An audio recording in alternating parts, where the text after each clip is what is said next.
ভেনেজুয়েলার বিপুল খনিজ তেল লুটের পরিকল্পনা একরকম স্পষ্ট করেছে ওয়াশিংটন। অতীত বারে বারে তরল সোনার জন্য বিশ্বের একাধিক দেশে অশান্তি পাকানোর অভিযোগে বিদ্ধ হয়েছে প্রশান্ত ও আটলান্টিকের পারের এই সুপার পাওয়ার। গত শতকে 50-এর দশকে ইরান থেকে তেলের লড়াই শুরু করে মার্কিন গুপ্তচর বাহিনী CIA। দেশটিতে যাবতীয় ঘুঁটি সাজাতে ওয়াশিংটনের দিকে সাহায্যের হাত বাড়িয়ে দেয় ব্রিটিশ গুপ্তচর সংস্থা MI6। CIA ও MI6 মিলে ইরানে ক্ষমতা বদলের এক গুপ্ত অভিযান চালায়, যেটার পোশাকি নাম দেয়া হয় অপারেশন আজাক্স। সেটার শেষে বাগদাদ থেকে দেশে ফেরেন রেজা শাহ পাহলভি। অনুগত জাহেদিকে প্রধানমন্ত্রী করেন তিনি। 1954 সালে ব্রিটেনের সঙ্গে নতুন করে তেল চুক্তি সম্পন্ন হয় তাঁর।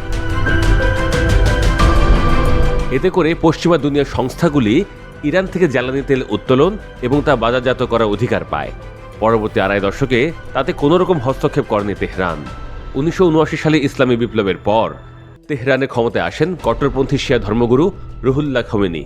মসনদে বসেই খনিজ তেলকে পুরোপুরি রাষ্ট্রের নিয়ন্ত্রণে আনে তাঁর সরকার।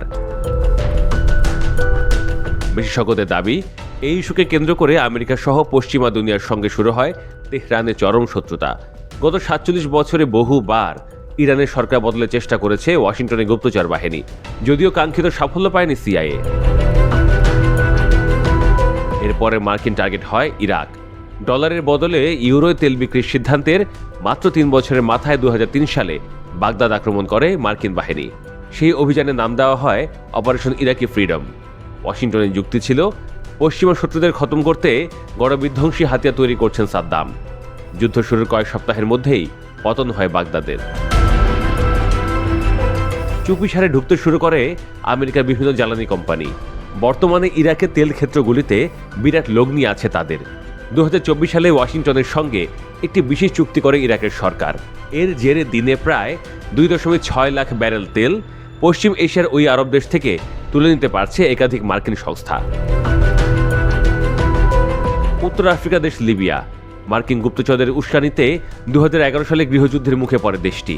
তাতে বিদ্রোহীদের হাতে মৃত্যু হয় দেশটির প্রেসিডেন্ট মুয়াম্মার গাদ্দাফির। গাদ্দাফির মৃত্যুর পর লিবিয়ার এক একটি জায়গা দখল করে নিয়েছে এক একটি বিদ্রোহী গোষ্ঠী। লড়াই চালিয়ে যেতে যথেচ্ছভাবে খনিজ তেল তুলে কালোবাজার বিক্রি করছে তারা। ঘুরপথে সেই টাকা যাচ্ছে যুক্তরাষ্ট্রেরই কোষাগারে, বলছেন বিশ্লেষকরা।